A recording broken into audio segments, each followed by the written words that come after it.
Hello, everybody. Hi! Welcome to Chapter 1, Lesson 1. Reconstruction and Expansion. This lesson is on the climate and geography of the Great Plains and the reasons why you would ever want to move there. Who are we, by the way? I'm Mr. Penka. I'm Mr. Hello. It's good to see you. Why would you move out to the Great Plains? Beats me. It's bad there. So what's it like there? It's flat. It's a plain, so it's flat. It's not level. It's bloop.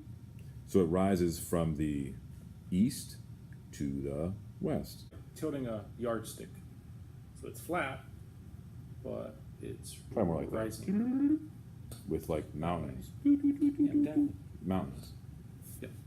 Dab on the haters. So the Great Plains are flat, but they're not level, and so you're going uphill towards the Rocky Mountains in the west. A little rainfall. There's very little precipitation there. That means there's very little water for drinking for humans and for livestock and cattle. And bathing. And bathing. Water parks are very scarce. Water balloons. There's no water balloons. Right. It also means that it's hard to grow things there, and what plants are native to the Great Plains are often grass. Grass survives, but not huge trees. There's not enough water for them to survive. So little rainfall. Erosion from wind and water. Erosion is wearing things away. The soil gets eroded, land gets eroded, hairlines get eroded. It all gets worn away. Completely. Yeah. Some of us are really hanging in there. When you have mountains, when you have forests, all that stuff can break up the wind. When you don't, you've seen like Wizard of Oz. There's no place like home. Earthy. So they have those tornadoes whipping through there, and it's nothing to stop them from getting broken up. So you have wind coming in, and that water is all coming downhill in one direction. If you had a more like the interior lowlands area, you have different places for the water to channel into, but there's the water just goes straight down the hill, and you get kind of flash floods, and that stuff can kind of wear away the topsoil real quick. If you ever look at a flash flood, you'll see it's got trees and debris that it's catching up, and so if there was any good soil, if there was grass, sometimes it all gets worn away. If you planted your crops, flash flood comes along, wears away the first few inches of soil where you may have planted your seeds, if you could even break through the soil.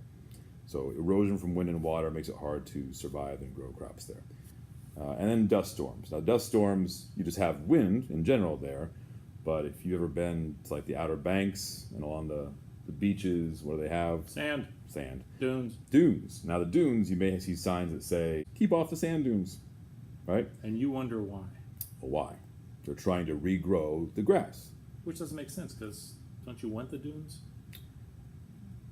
You mean to go play on them? Yeah. What's the point of having dunes if you got grass on them? They're not dunes anymore. What's the point of trees if you're not going to chop them down? Right. You have these dunes, stay off the dunes, because the grass holds the dunes in place. When a storm comes along, those dunes act as protection. The soil stays in place. When the grass is dead, the soil just blows around and there's no protection. So the same thing happens in the Great Plains. When there's no grass or there's no trees, that soil just becomes dirt. Along comes the wind and it becomes a dust storm. It's like a blizzard of dirt. I like that.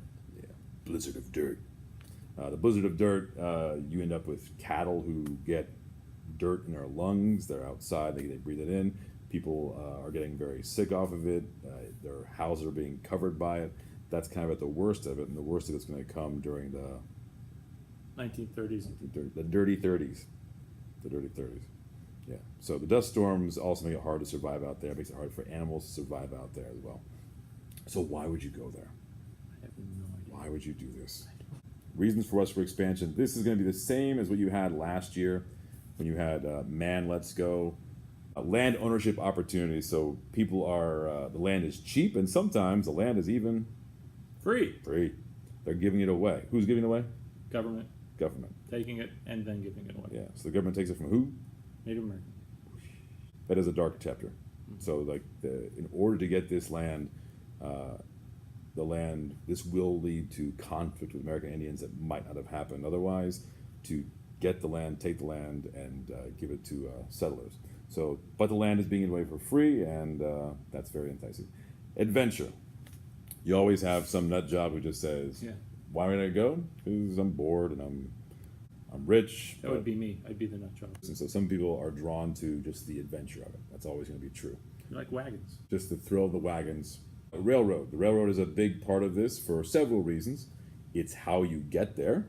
So it would have taken months to travel across the country along the Oregon Trail, and now you have a week. Yeah, at the most. Yeah, so Plus, you can take a lot more on a train than you can on a wagon. And it's safer on a train than it is on a wagon. right. And it's You don't get dysentery. So the railroad is how you get there. It's how it's possible to get other resources there. So if you want to build things, if you want wood, it's going to have to come from the railroad. and it's expensive. Yeah. So railroad is how things and you get out there. It's also part of it's the business that makes the U.S. government want to give the land away for free. So the U.S. government is aiding in that because they want this railroad project to take off. Gold and silver. Yeah, gold and silver. People are going out for gold that's not really there. Nope. But where they think it is, they think it's in places like the Black Hills of the Lakota. And so why are we bothering to kick them off the Black Hills? To get the gold. We think there's gold. So gold and silver, opportunities for wealth, that's going to be true for almost everything else. End of slavery. So if you are in the Jim Crow South, which we'll get into later in this chapter, if you're in the segregated South and you want to have a new start, or you want to escape from the Klan, the KKK. Well, there's nothing down in the South for you. Yeah. You're So not going to have a better life. This is your chance. the South is still rebuilding following the Civil War. There's still destruction, devastation, not many jobs there. And so for many African Americans, being a cowboy is a pretty good way of life. No one really cares about the color of your skin when everyone's trying to survive. So an end of slavery, a new beginning for African Americans, that's a big part of why those people will come out and move to the Great Plains. A lot of them went on the Pony Express. Right. So that's why you're going. But now we mentioned the technology side of it. We have two things here. One is adaptations and inventions. When we say a invention, what we mean is something that people had to make, often with metal. So it's something they had to create. An adaptation is where you use natural resources in a new way, something that already exists, and you're using it in a new way, a new style. For the inventions, The railroad. the railroad, we already talked about that, easy shipping and transportation. And the windmill, we said it's going to be hard to get water. There's very little rainfall. So if you do want water, it's often going to be very below ground. Deep. Very, very below ground. About that deep. Way below ground. So that comes from the fact that in the wintertime, when there's precipitation, it's not in rain that hits and runs off. It falls and then slowly melts into the soil. So there is water underground. It's just very, very, Rivers of water. very, It's a very lot. underground. There's a lot. So if you have a windmill that can tap into that, when you see windmills at farms, that's not, it might provide some power, but what it's doing is it's doing the job of the hand pump. Yeah, because you couldn't hand pump I said hand pump. You couldn't hand pump. You could have a hand to- puppet. Yeah. But you couldn't do that enough for all your animals to drink. I mean, you'd be hand pumping all days. Right. Then barbed wire. I did her. Barbed wire? That girl's trouble. Watch out for her. Barbed wire. Barbed wire is where you take a little prickly metal thing 2 pieces of metal. and you cut it so it's sharp, and you wrap it around 2 wires. You twist it like a towel. When you're twisting towels, to have a twisted towel, you know, like that thing where you, Oh, yeah. Snap people. yeah. So you twist it, and you have these little barbs. It's a pretty cheap way to make a fence that people want to stay away from. Because they didn't have wood. Right, no wood. So no trees, no wood for fencing, but barbed wire allows you to have lots of fencing, especially when you're trying to have cows. Oh. So, cows. So steel plow. Steel plow is the name of my heavy metal band when I was in college. Yeah, I used to listen to that. Yeah, we wrote a song about barbed wire. Barbed wire.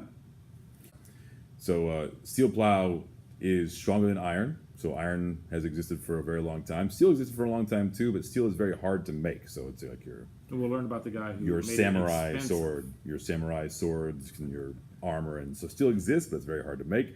So a steel plow that took John Deere, Jonathan Deere. John Deere made a steel plow that allows you to cut through the very, very dry soil, thick, and plow your sod and plant your crops wee deep. His real name wasn't John Deere. It was what his wife called him. John Deere, come home for lunch. John Deere. True story. Adaptations. These are the things that we you take what already exists and you learn to use it in a different way. So dry farming, dry soil with little water, moist. It's a pleasant word. Moist soil deeper underground. Solve that problem of the how do you plant in the soil? You kind of water the crops from down below. So if there's not much moisture from up above, there's moisture down below. The hard part is that the further you put your seed, the less likely it is to break through the ground. So there was a drawback to that. So that's dry farming. Wheat, tougher crop, needed to withstand harsh weather. Wheat comes from the old world. Corn is a grass from the new world. So out in the Great Plains, getting Russian wheat ends up being a very durable version of the grass that can withstand harsh weather and is pretty durable, can withstand heat, withstand cold. So wheat. Beef cattle. This is a reason why if you go out to Texas and out into the West, the cow is a big part of the mythology. The Texas way Longhorns. out in Europe, you'd have like stories of knights in shining armor and dragons. But America's legends are kind of based around cows. Not as cool as dragons, but cowboys. Cowboys' job is beef cattle. To take the cattle and move them up the railroad and take them off to Chicago. So tougher livestock that can survive low water plants. These are longhorns, the tough kind of cow. Not the weak, wussy little cows we see in some areas around here. Milk cows. Yeah. Sod house. No trees for building, so you're going to use sod. And sod is grass with roots. So your grass, if I went out to a field nearby and I just grabbed a big chunk of grass and I have dirt attached to it, that's the sod. You use like a sod cutter. Yeah, a sod cutter. You can cut up your soil and make a little brick out of it. And you have a house made of dirt and grass. That's what sod is.